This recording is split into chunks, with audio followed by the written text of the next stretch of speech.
What would be your advice for someone who doesn't have a very strong athletic background, who is about to run their marathon for the first time? Get a good pair of shoes.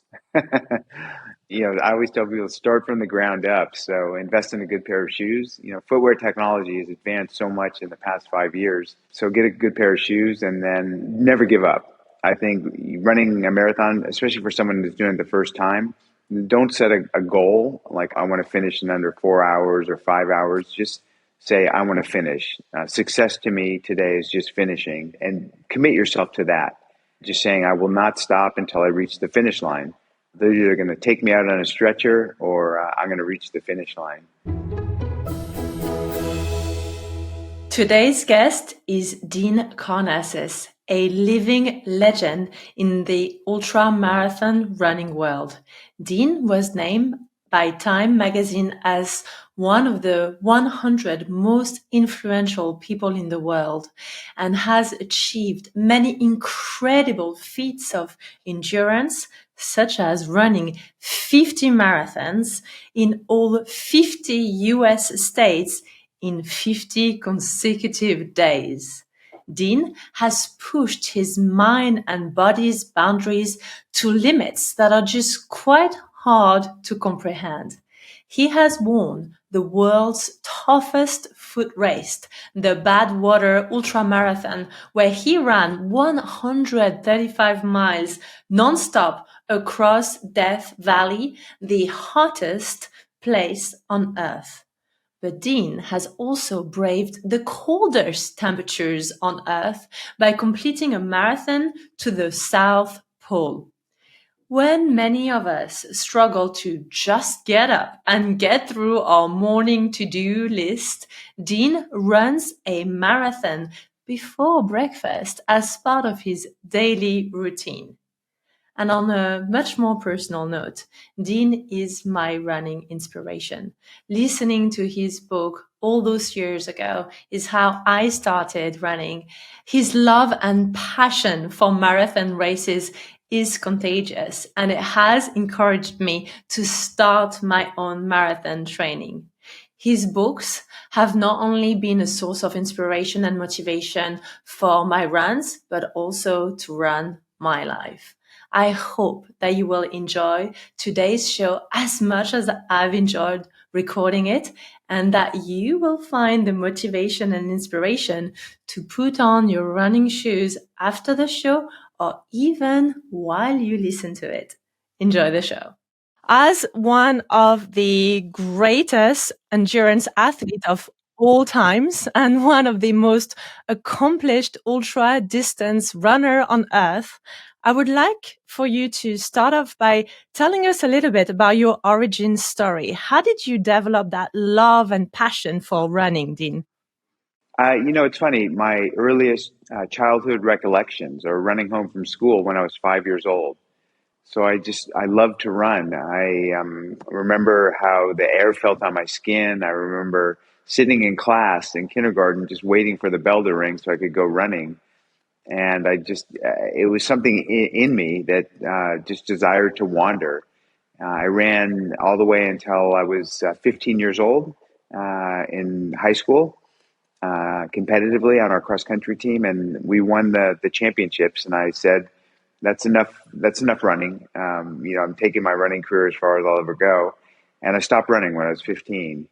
Then went through university, and then I went through post graduate school, and then I went to business school and got an MBA. And I was living in San Francisco at the time. I had a very comfortable corporate job. And on the night of my 30th birthday, I was in a pub, in a bar with my mates, in a nightclub. And at midnight, I told them I was leaving. And they said, where are you going? And, the night is young. It's your 30th birthday. Let's have some more tequila to celebrate. And I told them, no, I'm gonna run 30 miles to celebrate instead. And they looked at me and they said, but you're not a runner. You're drunk. And I said, I am, yes, but I'm still going to do it. And I literally walked out of the bar. I didn't even own running gear at the time, but I had on these silk boxer shorts, like silk underwear. So I'll never forget. I took off my pants and threw them down the alleyway and just said, run. And I knew there was a town called Half Moon Bay that was 30 miles from San Francisco. And I just started running drunk into the night. And that night forever changed the course of my life. I mean, I call it running what I did, but I hobbled, I crawled, I did what I could, but I made it 30 miles. I ran all night, and I decided that day I was going to quit my corporate job and become a runner, and that was 3 decades ago. Is that the moment you decided to make your passion your vocation? I that was my dream, was to do just that. And there's obviously a lot of uncertainty when you try to do this, because you got to pay the bills somehow. And, to quit your corporate job where you've got a consistent paycheck. You've got stock options. I had a company car. I had health care, all of those things, and just take a chance on making the go of it. And what you really love to do is it's scary. And that was, that night was the impetus that gave me the energy to do it. And I always tell people, if you do what you love, you'll figure out how to make a go of it. Mm. Now, Dean, for most average human, doing a marathon is the feat of a lifetime. Now, instead, you have done, amongst many other achievements, 50 marathons over 50 consecutive days, over 50 states, and that's just one of many accomplishments. Can you walk us through the mindset of an ultra distance runner? What goes through your mind when you're doing such long distance? Obviously, a lot of things go through your mind. You listen to your body. You try to make sure that you're fueling your body properly with the right amount of protein and carbohydrates and such. You have a mental map of what it's going to take to do it, but sometimes you just have to turn off your mind. I mean, people say when going gets tough, what do you think about? And I tell them, thinking is the problem. Don't think, just be in the moment and do the best you can at that particular instant of time. So, even during a 50-day excursion, there was days where I thought, I'll never get out of bed. How am I going to run a marathon, let alone 30 more? And I didn't focus on the finish line. I just said to myself, just get out of bed, just get over to the sink, splash some water in your face, just have some coffee, just put your shorts on. And then when I was running, I would just say, just take your next footstep to the best of your ability. Be in the present moment of time, in the here and now. And as you know, we rarely are in the present moment of time. And, our minds are so active. Even now during this interview, you're thinking about 1,000 things, and to quiet your mind really takes some discipline. And I do that just by thinking about my next footstep. So it's almost like a Zen-like state you can go into, and you can get through anything. If you can put your mind there and you can quiet it, and you can just stay in the moment, you can push through pain, you can push through discomfort, you can push through barriers you never thought you could get through before. And how much mental preparation do you do before the race or before the key event? You obviously, you have the logistics planned. You plan the race, and you race the plan, but you have to remain flexible as well, because with something that's lasting 20, 30 hours, things don't always go as planned. In fact, they rarely go as planned. So you hope for the best, but you plan for the worst. Mm-hmm.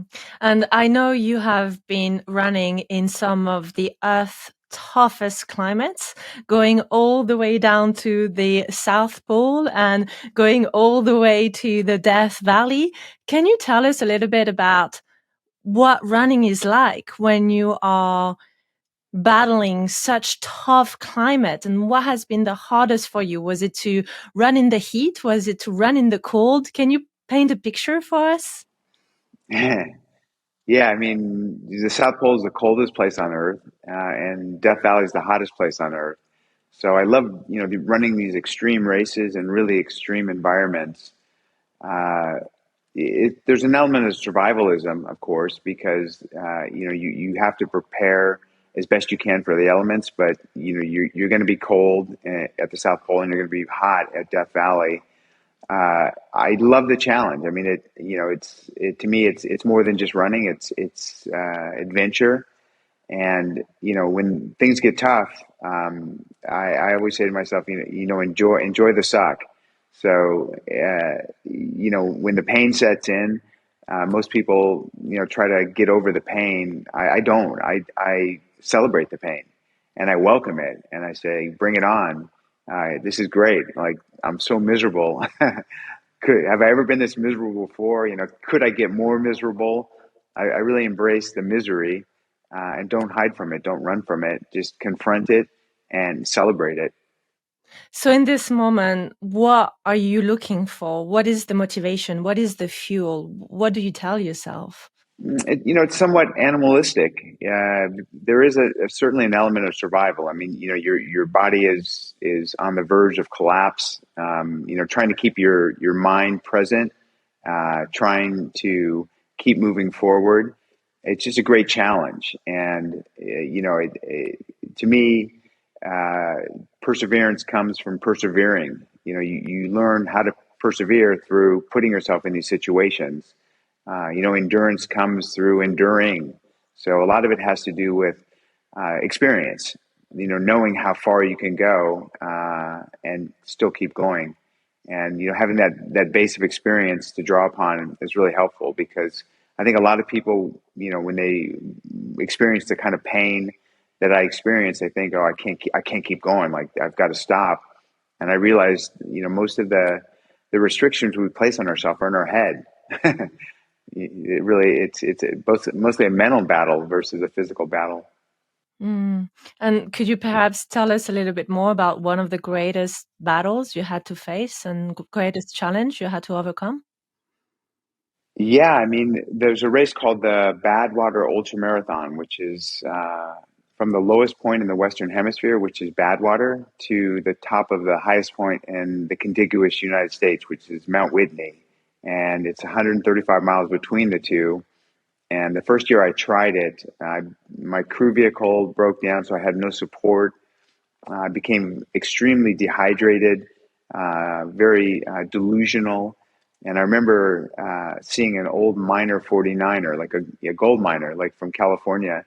And he had overalls on, he had a big gray beard, and he had a gold pan. He was like panning for gold. And he came walking across the street from me. This is 2 a.m. in the middle of nowhere on this, desolate road through Death Valley. And he said, "Water, water, I need water." And I had a handheld water bottle. And I started aspirating it in his gold pan, and I heard the water sizzling on the ground.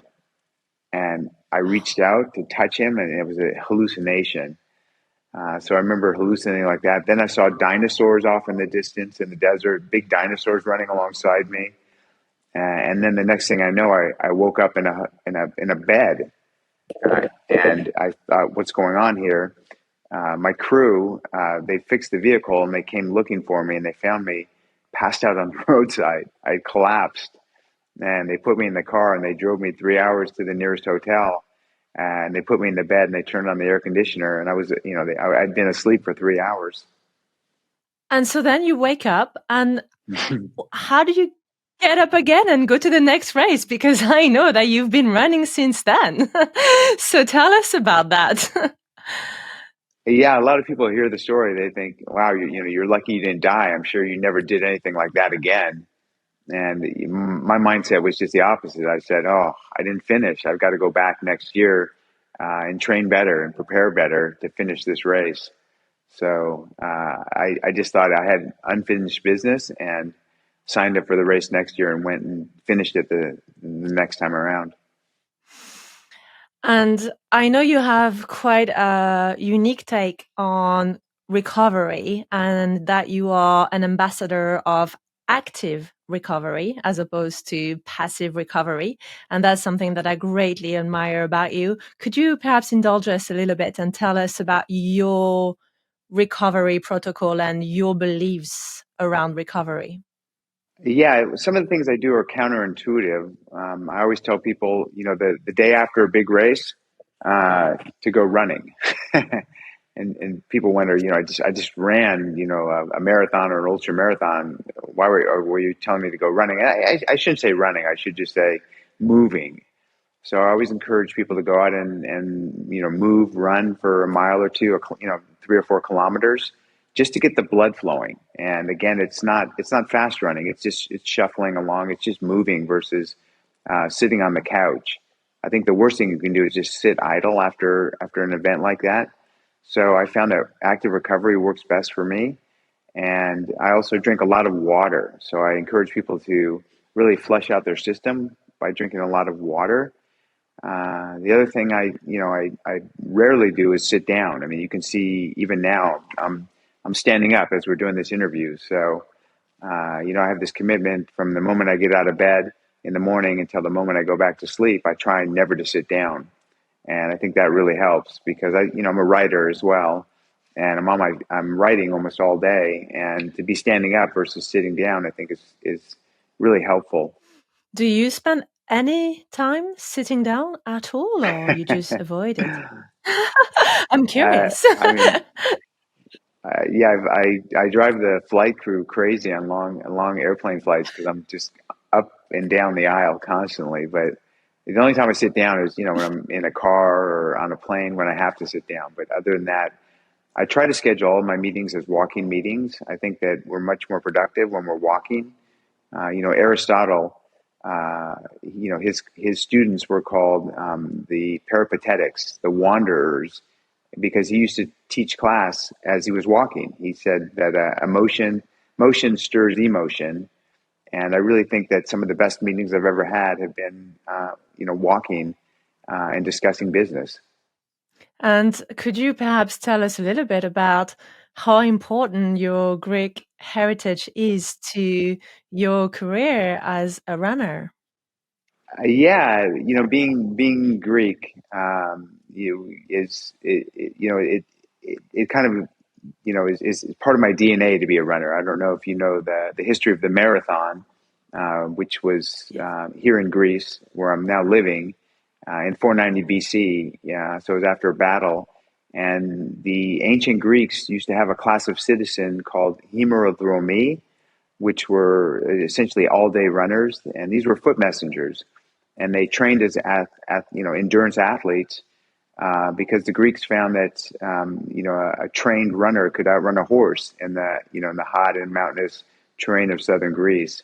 So I think that embracing my heritage, embracing my origin, has become such an important part of my life, and it wasn't really that that it wasn't that meaningful to me when I was younger for some reason. I don't know why, but I started learning more about the Greeks and more about classics and realizing that so much ancient wisdom is applicable to today's society, to today's world, and that the Greeks really had things kind of figured out more so than we do today. And a lot of the problems I've faced, a lot of the situations I've been in, I've used readings from ancient Greece to help guide me forward.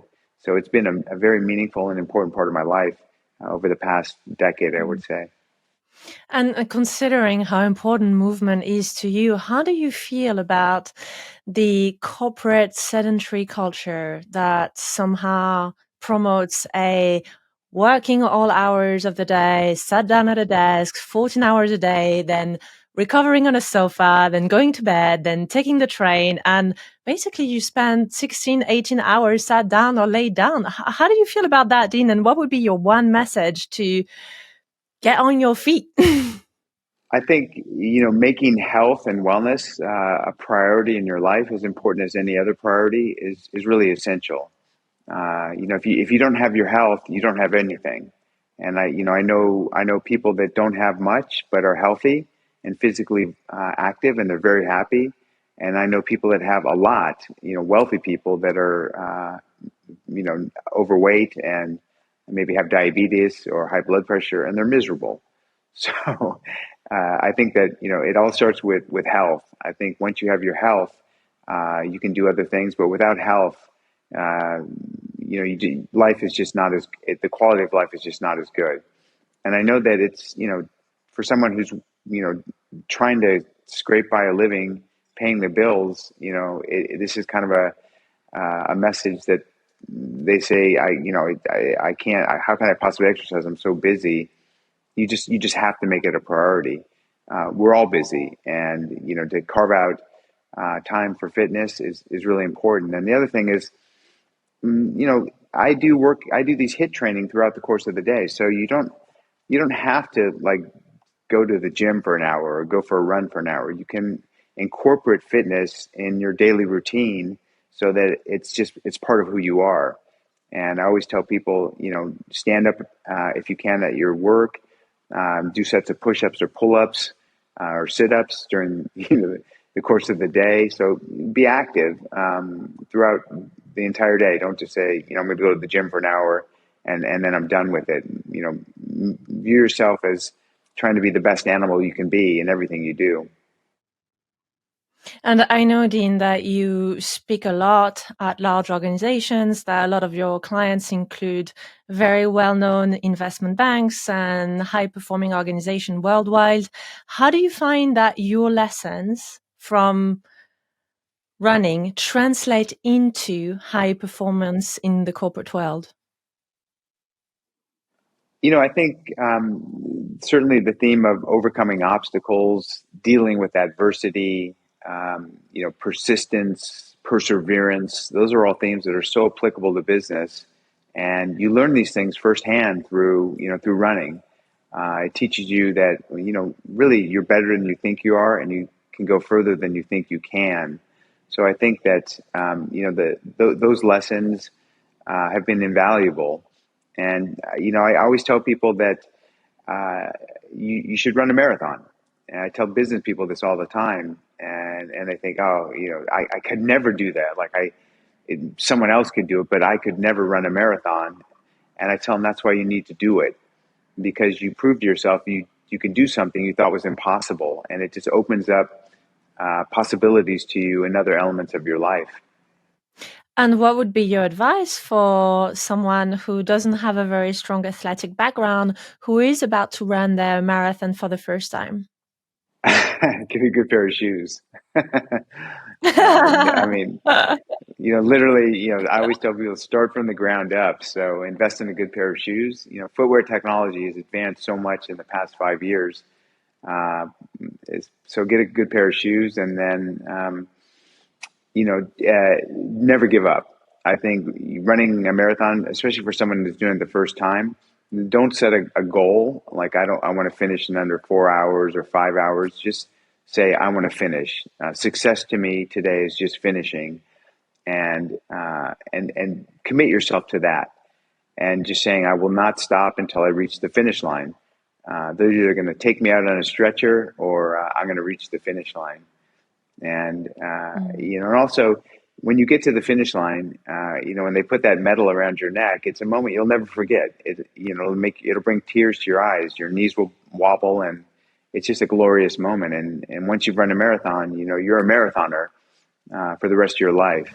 And that medal around your neck is priceless. It literally is, because there's no amount of, you can't say to someone, I'm going to give you $1 million if you give me a finisher medal for the London Marathon. You can't. You've got to finish it yourself, or it's just meaningless. So you can't put a monetary value on something like that. And how do you feel, and perhaps that's a controversial question, but how do you feel about some advice around, if you do a lot of long distance running or ultra endurance, that can cause early wear and tear? It may not be that good for your heart, for your joints, for your knees. We hear that a lot. What would be your answer to that? And perhaps that's a bit of a controversy, but I would love your take on it. I don't think we have a limited number of footfalls. I mean, people say, you can only take so many strides, and then your knees are going to, break down. You're going to have back problems, this and that. I've been doing this for over 30 years. And, if you compare me and my level of health to, some of my peers, I have my joints are in better condition, and my heart is in better condition. So I think that, it's easy as an excuse to say, well, my doctor says it's going to hurt my knees. But I think a lot of times those are just excuses. honestly. I know it's controversial to say that. And I should say it's not everyone can run. I mean, there are people that have legitimate problems, but I think too often people say, oh, I heard it's bad for you, so I'm not doing it, which is just not the Mm, case. mm. I'm glad that you've said that. It's a very good message to hear and quite a refreshing one as well. And in your latest book, A Runner's High, you talk about some deep and very personal emotions around self-doubt, around guilt and identity. And those are so relatable across any industries, whether you're running for a living or whether you're dedicated to a corporate job and you somehow don't spend as much time with your loved one, your family, your children. Can you tell us a little bit about those very deep emotions that have personally touched me very much when I read your book? I would love for you to share some of those with our audience today, please. Yeah, I don't know if I'm just more humble than a lot of other people, but I still uh, I can't believe when I get these messages from complete strangers like you changed my life. I read your books, or I heard about your story, and my whole life changed when I heard about you. And I just want to say thank you. I almost think they're talking about someone else. I walk into I have like a room that's become my de facto trophy room because you just start accumulating all these medals and trophies and prizes, and I think it's some other person. I mean, I can't realize that it's actually me. Even now, I mean, I have a certain amount of imposter syndrome. Like, why am I worthy of you interviewing me? Like, what am I saying that's possibly I'm just babbling. Like, my words are not going to help anyone. I mean, why do you want to interview me? So I think there's some humility that's just part of my hardwiring. Uh, and I think that's not a bad thing. I mean, you hear about a lot of leaders that suffer from this same sort of issues. I would say I don't even know if you want to call them issues. Just being human. Mm, people think that I'm so uh, so extroverted and so so alive in front of people, and the reality is that I'm a strong introvert. And when I go up on a stage, I'm terrified. I'm absolutely terrified. Even now, I'm nervous talking with you just because I don't think I'm worthy. The only time I'm really comfortable is when I'm running by myself. Hmm. What's the difference when you're running by yourself? What's the difference then? Maybe it's just because I feel like I'm not accountable to anyone. I'm not going to disappoint anyone. That I'm just kind of just being by myself, and that's kind of you come into this world alone, you leave this world alone, and I don't know. That's a good question, but I just feel most comfortable when I'm out in nature. I think that I have a stronger relationship with nature than I do with people.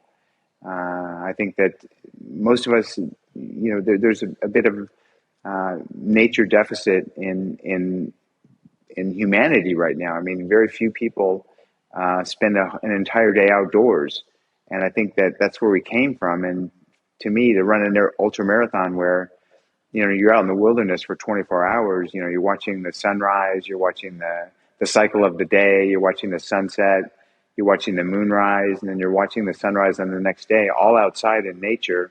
It's really life affirming. And I think most people nowadays don't spend much time at all in nature. And I think it's just, we need that. I think to feel complete, we really need to reconnect with nature. Hmm. And on the topic of nature, Dean, I know that some of your runs have involved over 80 hours of running and over 350 miles, which is actually quite difficult to wrap my head around when I hear those numbers. What happens at a physiological level? How do you continue? How do you go on? Your body just adapts. When I ran 350 miles, it was over 3 nights without sleep. And I remember on the third night, waking up in the middle of the road and wondering, what are you doing running down the middle of the road? You know better than that. And so I kind of moved back over to the shoulder, and then it happened again. I woke up and I was running in the middle of the road, And I realized I was sleep running, that my body was just shutting down, but it was still continuing to move. And after the second kind of catatonic, sleep running, when I woke up, I felt refreshed, like I had a cat nap. You know, if I don't know if you remember cramming for like a final in university, and your head kind of falls asleep in the book, and you wake up and you realize, but that's what happened, and I kept going. So the human body is remarkable. I think if we can just get out of the way of our preconceived notions of what is and isn't possible, we can achieve anything. And is there one achievement in particular that really has most meaning to you or is closest to your heart? Yeah, I mean, I've run these extreme races all across the world, but the most meaningful race to me was a 10-kilometer race I did with my daughter, Alexandria, when she turned 10 years old. So that was a moment I'll never forget. Nothing will ever surpass that. And do you hope for your children to become ultra distance runner? No, I want them to follow their own path. I mean, if they want to, they both enjoy running. They're not competitive, and I don't know if they ever will be. But it's not for everyone. I mean, I think that I want them to follow their own unique calling in life, not necessarily be a runner. If they want to be a runner, that's fine. But if not, that's fine as well. And Dean, you just mentioned the word competitive, and it's the first time I hear you mention the word. How much competition versus camaraderie goes on in the races, and how important is the competitive edge to you? Yeah, that's a really good question. So I think the biggest competitor any of us face is ourselves. So to me, I compete mostly against myself. I've never sought to win races. I certainly have won races, but that's never been my stated intention. Like I really want to win a race. And I have friends that's all they want to do is win a race. They go into it very competitively, and they don't necessarily enjoy the experience. Or it's a different experience they enjoy. It's the thrill of competition. For me, it's always just been the adventure of it all. If I end up in a podium, that's fine. My commitment every race is that I'm going to be the best Dean that Dean can be. I'm going to try my hardest today. I'm going to put forth my best effort. And I always honor that commitment. And sometimes it lands me on the podium. Other times it doesn't, but it's the same commitment going into a race. And I think that's a pretty healthy mindset. A lot of my friends that were highly competitive burned out. And when they stopped ending up on the podium, they lost interest in the sport.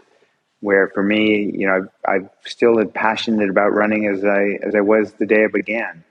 And I think that's my mindset about competition is largely what's kept me in the game. And perhaps could you tell us a little bit more, Dean, about how you maintain such an extraordinary career without burning out? I think, I find running worthwhile in itself. Like I said, a lot of times I wear a watch, a smartwatch, and I quantify my runs. I mean, there's so much data available now with technology, and I certainly look at it all. Other times, I don't even wear a watch, and I don't even have a route. I just say I'm going to go out today for 5 or 6 hours, maybe more. I put some money in my pack, and I just set a course. And if I feel like stopping for a latte, I'll stop at a coffee shop and have a latte. But I'll just go enjoy the day. I'll just wander, talk to people along the way, see things. I'll stop, and to me that just brings back the joy in running itself versus this always, okay, I got to run for an hour today, and I got to maintain a heart rate of 150, and I've got to hit my tempo and this and that. I mean, certainly I do those things, but contrasting it with just a free run, just wandering, I think has kept things fresh for me. So do you think it's fair to say that this love for the run and this passion has been your secret ingredient to prevent burning out? Yeah, I mean, I think so. I think that I love every element around running, and that includes travel and adventure. I mean, I've been on all 7 continents twice, and not only have I competed, I've done things like running across the ancient Silk Road. it was just, it was not competition. It was just a, 525-kilometer run just to enjoy it over 10 days. So I do a lot of things outside of competition. I certainly signed up for a lot of marathons and ultra marathons, but I also do these adventures, like the 50 marathons in 50 states in 50 days. I mean, that was unscripted. No one had ever done anything like that. And to me, it was a grand adventure. It wasn't just running. It was something bigger. Mm. And if you could talk to your earlier Dean, if you could talk to that pre-30th birthday Dean that was about to get drunk and about to go for this long run, is there something you would say to him?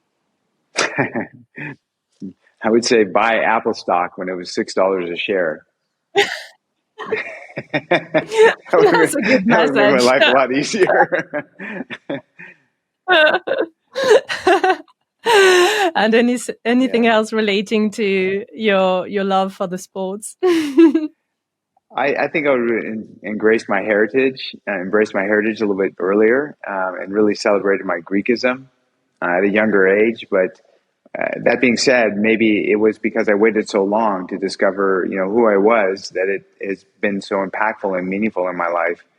So I think, we all have regrets. We all wish we could have done things differently, but I'm satisfied with my life. I've lived a very adventurous and privileged life, and I've given back as best I could, which gives me a lot of fulfillment. But I don't have any regrets. And you just mentioned satisfaction, and you keep running more and more and longer and longer. So is there ever an unstop? Is there ever a limit? Have you found your limit yet? I don't think so. I mean, people say, when are you going to stop? And I say, my finish line's a pine box, a grave. So as long as I'm still passionate about it, I'm going to keep going and keep thinking of new adventures, keep, pushing the envelope as best I can. I'm not a young man anymore, so it's getting, more physically challenging to do these longer races, but I'm still trying. Hmm. And how much time do you take reflecting and celebrating the win when you finish a race versus starting to think about the next one? I'm always thinking about what's next. I'm rarely thinking about, wow, look at all the things you've done. I'm always thinking about what's next. I'm always looking forward to the future. Uh, you know, when I'm in that pine box, I'll have plenty of time to think about my life. But right now, I'm still creating memories, as best I can. And I'm trying to keep my mind open. I mean, I'm still trying to see the world through the eyes of a child. I think that there's been a lot of research done into how people get set in their ways. And, the first 30 years of our life, we acquire knowledge. And then the rest of our life, we typically apply the knowledge to getting through the day, where I'm always putting myself in uncomfortable positions, trying new things, just to see how I respond and how I react, to keep learning, to never stop exploring. And that, to me, that mindset of a child is really important. Mm.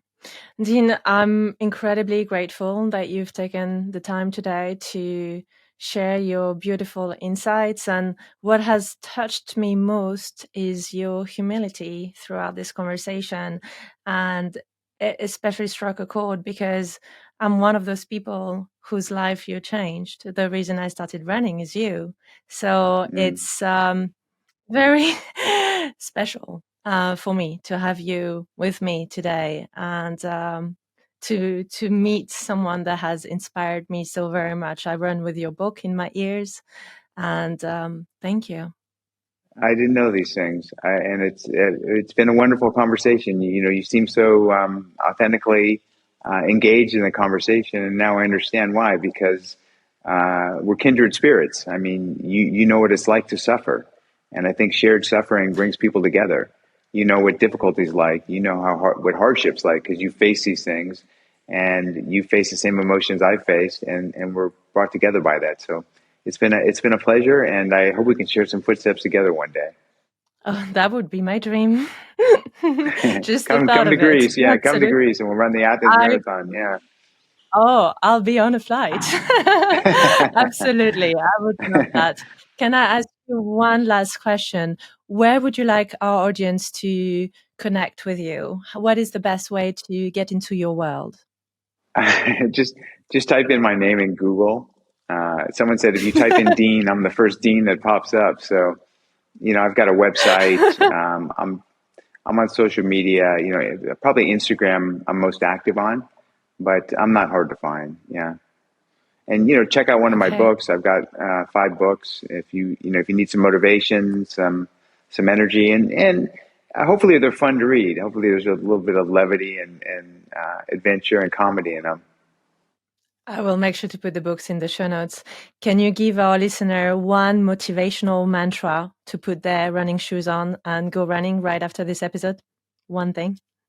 There's so many I can think of, but I would say, it doesn't matter how many times you get knocked down in life. What matters is how many times you get back up. So it's going to be tough, but just keep getting up and keep moving forward. Dean, thank you so much. Thank you for spending your time with me today and listening to this episode. Remember to subscribe so that you can receive weekly updates. And if today's message resonated with you, please remember to share it with a friend, a colleague, or a loved one who could really benefit from this episode.